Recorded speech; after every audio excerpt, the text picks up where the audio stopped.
उसकी नियुक्ति होना चाहिए। देखिए, सरकार ने चीफ कंप्लायंस ऑफिसर, नोडल और शिकायत अधिकारी की नियुक्ति की बात कही।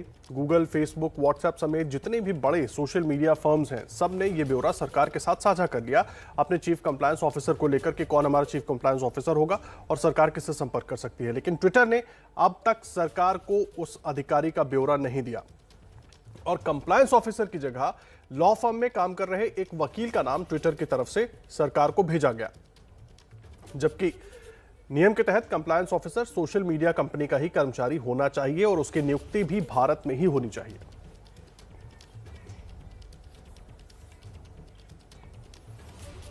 और देखिए, ट्विटर और तमाम नियमों को लेकर क्या कुछ विवाद है सरकार और ट्विटर के बीच, वो पूरी एक रिपोर्ट के जरिए आपको समझाते हैं और इस रिपोर्ट को देखने के बाद कुछ खास मेहमान भी जुड़ेंगे, उनसे भी बात करेंगे।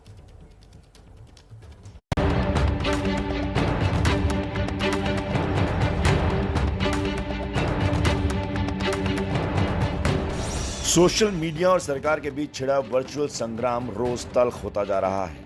हालांकि सरकार की सख्ती के बाद ज्यादातर सोशल मीडिया प्लेटफॉर्म्स ने नई गाइडलाइंस का पालन करने की ओर एक कदम बढ़ाया है। सूत्रों के मुताबिक Koo, ShareChat, Telegram, LinkedIn, Google, Facebook और व्हाट्सएप जैसी प्रमुख सोशल मीडिया कंपनियों ने सरकार द्वारा मांगी गई जानकारी मुहैया करा दी है, लेकिन ट्विटर अभी इन नियमों का पालन नहीं कर रही है।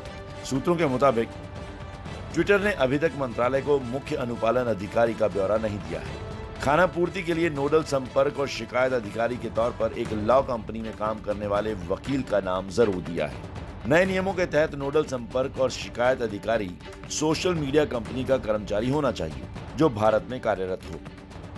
नई गाइडलाइंस का विवाद दिल्ली हाईकोर्ट भी पहुंच चुका है। एक याचिका में मांग की गई है कि हाईकोर्ट जल्दी से जल्दी ट्विटर को सरकार के नए नियमों के पालन का आदेश दे। याचिका में टीएमसी सांसद महुआ मोइत्रा और पत्रकार स्वाति चतुर्वेदी के 2 ट्वीट का जिक्र किया गया है। याचिका में कहा गया है कि दोनों लोगों ने देश और देश की न्याय प्रणाली का अपमान करते हुए 2 ट्वीट किए, लेकिन दोनों के खिलाफ कोई कार्रवाई नहीं हो पाई क्योंकि ट्विटर के पास कोई शिकायत अधिकारी मौजूद नहीं था। Twitter has not challenged the constitutional validity of the IT rules, and for unknown reason they are deliberately not appointing the police officer. केंद्र सरकार साफ कर चुकी है कि ट्विटर को हर हाल में नई गाइडलाइंस का पालन करना ही होगा क्योंकि वो देश के कानून के ऊपर नहीं है। ट्विटर विवाद पर बीजेपी आईटी सेल के प्रमुख अमित मालवीय ने कहा है कि अगर ट्विटर को इस देश में व्यापार करना है तो भारत के नियमों को मानना ही होगा। हिंदुस्तान विश्व का सबसे बड़ा लोकतंत्र है। हमारे संविधान में फ्रीडम ऑफ स्पीच के लिए बाकायदा कानून और प्रावधान है। ट्विटर एक प्राइवेट एंटिटी है, उसे इस देश के कानून के अनुसार चलना होगा। फ्रीडम ऑफ एक्सप्रेशन की चिंता के लिए इस देश की जनता ने सरकारें चुनी हैं और सरकार तय करेंगी कि क्या कानून होंगे, क्या कानून नहीं होंगे। अगर आपको हिंदुस्तान में बिजनेस करना है तो आपको हिंदुस्तान के कानूनों का पालन भी करना होगा। और देखिए, इसी पर बात करने के लिए हमारे साथ 2 खास मेहमान जुड़ गए हैं। खुशबू जैन हमारे साथ मौजूद हैं, आप साइबर लॉ एक्सपर्ट हैं, और कनिष्क गौर हमारे साथ मौजूद हैं, आप फाउंडर हैं इंडिया फ्यूचर फाउंडेशन के। बहुत स्वागत है आप दोनों का एबीपी न्यूज़ पर। मैं खुशबू आपके साथ इस चर्चा की शुरुआत करना चाहूंगा। जो कुछ ये हम विवाद देख रहे हैं सरकार और ट्विटर के बीच, जो नियम सरकार मानने की बात कह रही है, ट्विटर उसमें कुछ ना कुछ अपनी तरफ से जोड़ दे रहा है। अब कंप्लायंस ऑफिसर की बात आई तो एक वकील का नाम ट्विटर कंपनी की तरफ से भेज दिया जाता है सरकार को। ये कितना सही है और आखिर क्यों ट्विटर मानने से तमाम बातों को उसको दिक्कत हो रही है?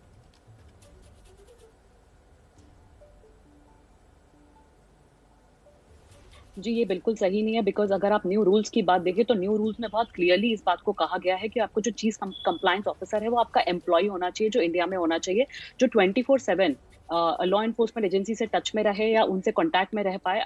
अगर कोई लॉ एंड ऑर्डर सिचुएशन होती है या फिर कोई इलीगल सिचुएशंस होती है जहां लॉ एनफोर्समेंट को इनसे बात करने की जरूरत है।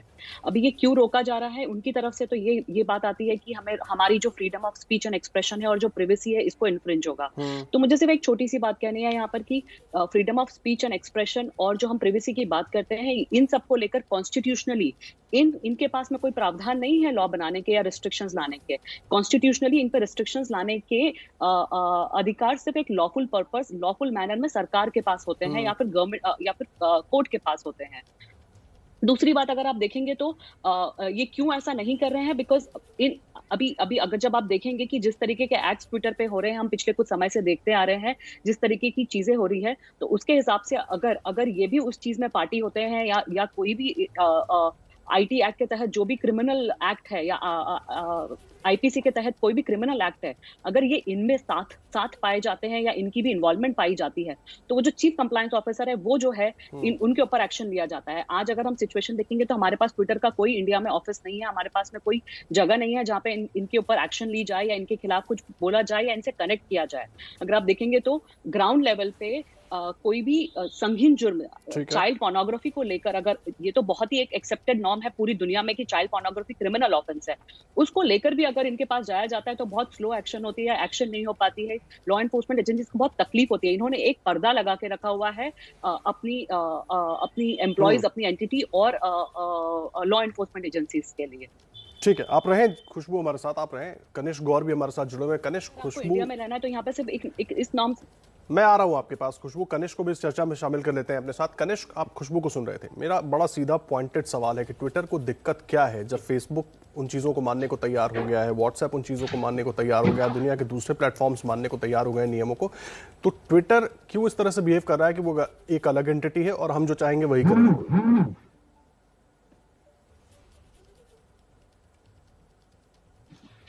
देखिए, यहाँ पे बात सिर्फ ट्विटर की नहीं है, बाकी प्लेटफॉर्म्स की भी है। सिर्फ एक प्लेटफॉर्म है जिसने अभी तक इसके ऊपर कंप्लाई किया है, उसके अलावा किसी और प्लेटफॉर्म ने इस रेगुलेशन से कंप्लाई नहीं किया है।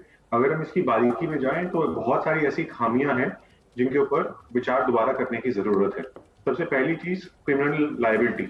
आप कह रहे हैं कि आप किसी कंपनी के एम्प्लॉय के ऊपर क्रिमिनल लायबिलिटी लगाएंगे अगर उनकी ऑर्गेनाइजेशन इसको कंप्लाई नहीं करती है, जो मुझे लगता है कि कोरोना काल में एक गलत डिसीजन है। इसको हमें दोबारा देखने की जरूरत है। दूसरी बात, आपने इस गाइडलाइन में बहुत सारी चीजें कवर नहीं करी हैं, जैसे बहुत सारे ऐसे लोग होंगे जो इंडिया बेस्ड नहीं होंगे, पर उनको आप कैसे कवर करेंगे इस गाइडलाइन में, वो मिसिंग है। उसके अलावा बहुत सारे ऐसे विदेशी हैं जो इंडिया में होंगे, पर उनको आप कवर करेंगे, उनको मॉनिटर करेंगे, वो एक इंपॉर्टेंट एस्पेक्ट है। उसके बाद आपकी ट्रेसेबिलिटी, फर्स्ट ओरिजिनेटर जो है उसको आप कैसे ट्रेस कर रहे हैं, वो भी एक इंपॉर्टेंट एस्पेक्ट है, क्योंकि यहाँ पे प्रिवेसी कॉम्प्रोमाइज हो रही है लोगों की। जब हम चैनल को चेंज करने की बात कर रहे हैं, जिस हिसाब से गवर्नमेंट चाहती है कि फर्स्ट ओरिजिनेटर के बारे में उनको पता होना चाहिए। फर्स्ट ओरिजिनेटर चाहे ट्विटर पे या फेसबुक पे या व्हाट्सएप पे ना आके किसी और प्लेटफॉर्म से उठा के डेटा को लेके आए, आप उसको कैसे ट्रेस करेंगे? तो बहुत सारी ऐसी छोटी छोटी चीजें हैं जिनमें हमें बारीकी से उनको देखने की जरूरत है। और ये जो 3 महीने की टाइमलाइन है, मुझे लगता है बहुत छोटी है, इसके लिए और समय देना चाहिए। सरकार ने दूसरी चीज ये करी है कि इनको कोई रिलैक्सेशन नहीं किया, इनसे बात नहीं करी और सीधा बोल दिया कि 26 मई तक आप इसको कंप्लाई करिए। आपको उनको समय देना चाहिए, क्योंकि ये एक रात 2 रात में नहीं बन सकती चीजें। ये बहुत सारी चीजें ऐसी हैं जिनको सरकार, ट्विटर, बाकी फेसबुक, व्हाट्सएप, कूव्स, इन सबको साथ बैठने की जरूरत है और समझने की जरूरत है। हमने पहले देखा कि आधार की गाइडलाइंस आई थी जहां पे हमें अपने मोबाइल नंबर को आधार से लिंक करना था, उसके लिए भी सरकार ने रिलैक्सेशन दिया था, पर यहाँ पे इतनी सख्ताई क्यों? ये कुछ ऐसी बातें हैं जिनके ऊपर हमें देखने की। आपकी बात ठीक है कनिष्क, लेकिन मुझे लगता है कि आधार और सोशल मीडिया 2 अलग अलग चीजें हैं। लेकिन सोशल मीडिया कंपनी, मेरा बड़ा सीधा सा, मैं भी एक आम नागरिक की तरह समझना चाह रहा हूं, आप दोनों ही एक्सपर्ट हैं, कि ट्विटर एक कंपनी है जो बेसिकली बिजनेस कर रही है अपना भारत में। तो अगर सरकार किसी भी देश में वो अगर बिजनेस कर रही है, वहां जो नियम है उसको मानने में उसको दिक्कत क्यों हो रही है? या अगर आपको बात ही करनी थी, आपको लग रहा था कि 3 महीने का ये पीरियड बहुत छोटा है, तो आप पहले सरकार के पास जाते। आपकी तरफ से कोशिश होती कि नहीं, ये समय कम है, हमें और समय चाहिए और कुछ चीजों को और हम सबको मिल बैठकर सोचना होगा। ऐसी कोशिश हुई थी क्या ट्विटर की तरफ से, कनिष्क?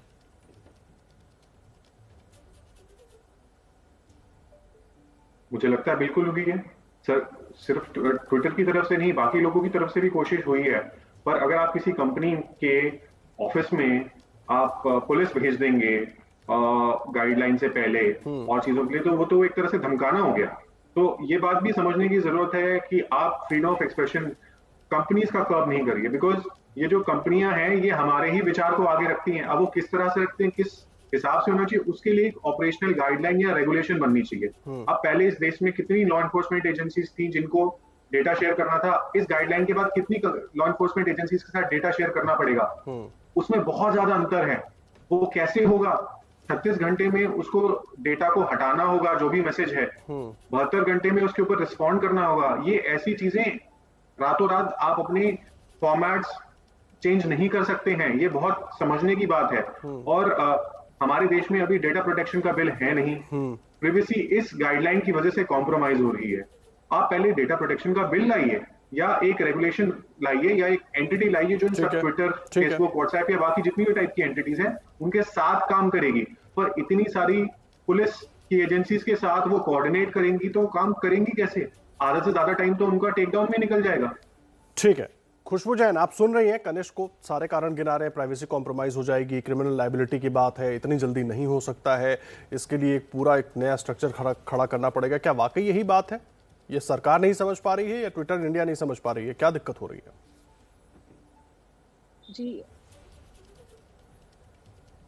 जी बिल्कुल नहीं। तो पॉइंट बाय पॉइंट स्टार्ट करते हैं। जहाँ ट्रेसेबिलिटी की बात है तो यहाँ पे कोई ट्रेसेबिलिटी की बात ये नहीं हो रही है। हम जिस राइट टू प्राइवेसी की बात करें ये गुड फेथ प्रिंसिपल है, ये क्रिमिनल्स पे अप्लाई नहीं होता है और ये वर्ल्ड वाइड है। World wide right to privacy आपके फेयर इन्वेस्टिगेशन, जो लॉ एनफोर्समेंट की फेयर इन्वेस्टिगेशन है उसमें इंपेडिमेंट नहीं आ सकता है। रही बात दूसरी कि यहाँ पे कोई आपको स्नूप नहीं कर रहा है, यहाँ पे गवर्नमेंट के साथ में डेटा शेयर नहीं हो रहा है, राइट टू प्राइवेसी नहीं हो रही है। वहां पर सिर्फ इतना कहा जा रहा है कि कुछ जो संगीन जुर्म है जिनकी सजा 5 साल से ऊपर है, उन केसेस में आप प्लीज जिसने पहला मैसेज भेजा है आप हमको उसकी डिटेल दे दे। हम कंटेंट नहीं मांग रहे, हम पूरी चैट नहीं मांग रहे आपसे, हम नहीं बोल रहे उस इंसान की हमें पूरी बैकग्राउंड चैट्स दे दीजिए ताकि हम उसको पढ़ने लगे एज अ लॉ एनफोर्समेंट और एज अ गवर्नमेंट। हम उनसे बोल रहे हैं कि अगर इस चीज से कोई किसी टाइप के संगीन जुर्म हुए उन जुर्म के बारे में भी बताया है जिनकी 5 साल से ऊपर सजा है, आप उसमें हमें उस ओरिजिनेटर का नाम दे दे। पहली चीज। दूसरी चीज इन्होंने जहां बताई कि इनको थोड़ा समय देना चाहिए था, समय किस चीज के लिए देना चाहिए था? ये तो लॉ ऑफ द लैंड है। आप किसी कंट्री में अगर एग्जिस्ट कर रहे हैं, आप किसी कंट्री में बिजनेस कर रहे हैं तो आप वहां के नॉर्म्स को मानेंगे, वहां के लॉज को मानेंगे। आपको खुद को ये सेल्फ रेगुलेटरी नॉर्म्स को मानने थे। इस हद तक बात आनी नहीं थी कि सरकार को यहाँ पे इंटरफेयर करना पड़े और इस तरीके के प्रावधान लाने पड़े। ये तो आप ही का काम था कि अगर आप किसी भी कंट्री में जाते हैं, ये बहुत नॉर्मल चीज है कि अगर मैं यहाँ से यूएस में जाऊंगी तो मैं वहां के नॉर्म्स को मानूंगी, मैं वहां के लॉज को मानूंगी। मैं उनको ये नहीं बोलूंगी कि अब मुझे आप नया समय दो, और वो समय भी कम है। तो ये तो आपकी गलती थी कि आप इतने समय से यहाँ पर रह रहे हैं, तो आपने जितने अपने सिस्टम चलाए हैं, आपने जितने अपने मैकेनिज्म्स है, आपके जितने पीछे के बैकग्राउंड्स है, आपको उस टेक्नोलॉजी को अब इस देश के तहत बनाना था। और आप सिर्फ इंडिया में ये सारे नॉर्म्स की बात करते हैं कि आप नहीं कंप्लाई कर सकते। जहां आप जाते हैं दूसरी कंट्रीज में, वहां आपके सारे नॉर्म्स कंप्लाई होते हैं। और तीसरी चीज कि क्रिमिनल एक्शन की बात है, तो हम ये कहां से आया? ये प्लेटफॉर्म्स नहीं रहे हैं। आज से 8-10 साल पहले अगर हम बात करते, 8 साल पहले हम बात करते तो ये प्लेटफॉर्म्स की तरह बिहेव कर रहे थे। तो इनको हमने सेफ हार्बर का प्रोटेक्शन दिया सेक्शन 79 ऑफ आईटी एक्ट के तहत, कि हमने बोला कि आप सिर्फ एक प्लेटफॉर्म में यहाँ पे जहाँ यूजर्स आता है थर्ड पार्टी कंटेंट डालते हैं तो आपको इम्यूनिटी मिल रही है, हम आपको कुछ नहीं होगा इसमें।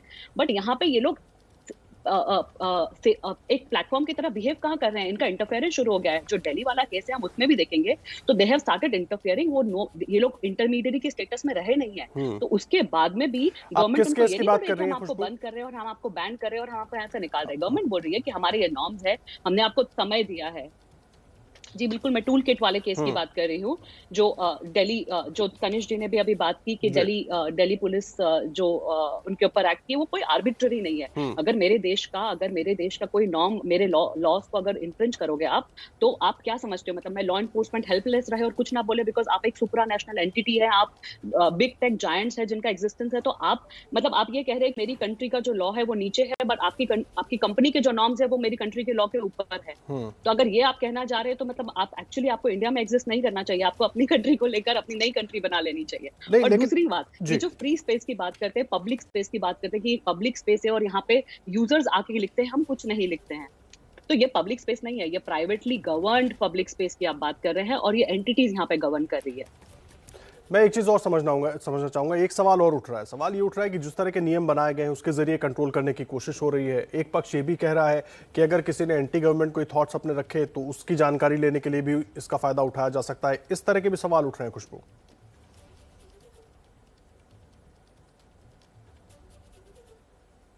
नहीं, तो अगर आप रूल्स को देखेंगे तो रूल्स में तो ऐसा कहीं कोई मेंशन ही नहीं है। जहां ट्रेसेबिलिटी की बात है, जो सेक्शन 4(2) की हम बात कर रहे हैं क्लॉज की, वो तो सिर्फ इतना बोलता है कि फर्स्ट ओरिजिनेटर का नाम बता दे। दूसरे जो चीजें हैं जहां पे हम बात कर रहे हैं, तो हम कुछ स्पेसिफिक कंटेंट बोल रहे हैं जहां पे चाइल्ड पोर्नोग्राफी, जहां पे विमेन के प्राइवेट पार्ट या इनकी चीजें, अगर इस टाइप की चीजें हैं, या कुछ बहुत ही एक्सट्रीम क्रिमिनल ऑफेंसेस है, उनमें हम टेक डाउन का प्रावधान बोल रहे हैं। हम नहीं बोल रहे आप हमें पूरा कंटेंट दे दें, हम बोल रहे हैं आप टेक डाउन कर दें।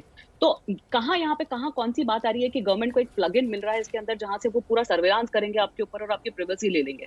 मतलब एक छोटा सा समझने की जरूरत है इस चीज को, जो सबके मन में आ रहा है कि गवर्नमेंट कल से हमें सर्वेलांस करना शुरू कर देगी। सर्वेलांस नहीं कर रही है गवर्नमेंट। जो लॉज ऑलरेडी एग्जिस्ट करते हैं, उन लॉ को एनफोर्स करने के लिए हमारे पास कोई मैकेनिज्म नहीं था, बिकॉज ये एंटिटीज एक इस तरीके से बिहेव कर रही थी कि आप हमें कोई डेटा नहीं दे रही थी। अगर मैं एक FBI की रिपोर्ट को यहाँ पे कोट करना चाहूंगी, आई थिंक 2019 की FBI की रिपोर्ट है, उन्हीं के खुद के ऑफिशियल पोर्टल पे डली हुई है, जहां पे उन्होंने बहुत क्लियरली इस चीज को कहा था कि जहां पे चाइल्ड अबडक्शन रिलेटेड ऑफेंसेस है, ये जो सारी एंटिटीज है ये डेटा शेयर नहीं करती है। तो हमें बहुत स्ट्रिक्ट नॉर्म्स लाने की बहुत जरूरत है, जहां पे ये एंटिटीज इस तरीके से ना बिहेव करे। उन्होंने एक और चीज बोली वहां पर, जो बहुत ही अच्छी बात थी, कि जो इनके बिहेवियर पैटर्न्स चल रहे हैं, इन एंटिटीज के जो बिहेवियर पैटर्न्स चल रहे हैं, जिस तरीके से ये शील्ड कर रही है क्रिमिनल्स को, उसमें होता यह है कि ये क्रिमिनल्स पहला एक्ट करते हैं, उसके बाद में बिकॉज इनको एनोनिमिटी, सो कॉल्ड एनोनिमिटी और प्रिवेसी का ये शील्ड करके रख रही है ये कंपनीज, वो दूसरा क्राइम करना शुरू हो जाते हैं, तीसरा क्राइम करना शुरू हो जाते हैं, जहां पहला क्राइम का भी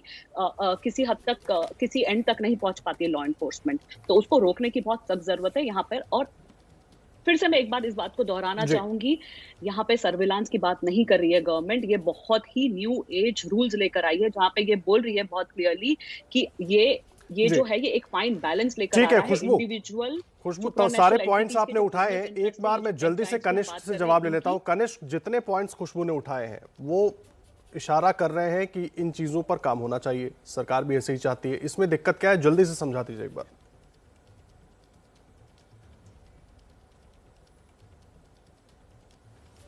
देखिए, मैं आपके कुछ आंकड़े देख रहा था, फेसबुक के जो हैं 40 करोड़ के ऊपर यूजर्स हैं, और व्हाट्सएप के भी 40 करोड़ के। अब जब आपको फर्स्ट ओरिजिनेटर ट्रेस करना है, तो आपको इतने सारे लोगों का डेटा इकट्ठा करना पड़ेगा।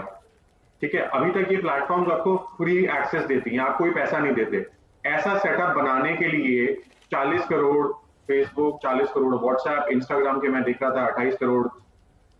इतना सेटअप बनाने के लिए कौन पैसा लगाएगा? और अगर लगाएगा भी पैसा, तो इंफ्रास्ट्रक्चर इसको सेटअप करने के लिए समय तो लगेगा। ऐसे तो नहीं है कि रातों रात आप इसको फर्स्ट ओरिजिनेटर को ट्रेस कर लेंगे। दूसरी बात, जब ये डेटा बनेगा, ये अपने आप में एक खतरा है। खतरा इसलिए है क्योंकि कल को अगर ये हैक हो गया, तो आपकी और मेरी हर जो विचार है, जो हमने किसी को पर्सनल मैसेज भेजा, ठीक है, दोनों सबके अपने अपने तर्क है, सरकार का अपना तर्क है, ट्विटर इंडिया का अपना तर्क है। आप दोनों एक्सपर्ट्स को भी सुन रहे थे, और सवाल इसमें सबको सोचना होगा कि आखिर कैसे एक बीच का रास्ता निकले और सुरक्षित रास्ता निकले, कि सरकार जो चाहती है वो भी हो जाए और ट्विटर भी अपना काम ठीक तरीके से कर पाए। लेकिन इस वक्त एक वर्चुअल वॉर चल रही है, कहां पर जाकर खत्म होती है वो भी देखेंगे। लेकिन लगातार अपडेट के लिए आप बन रही है एबीपी न्यूज पर। आप दोनों का बहुत धन्यवाद हमारे साथ जुड़ने के लिए, खुशबू और कनिष्क, बहुत धन्यवाद। तुरंत लौटते हैं एक छोटे से ब्रेक के बाद।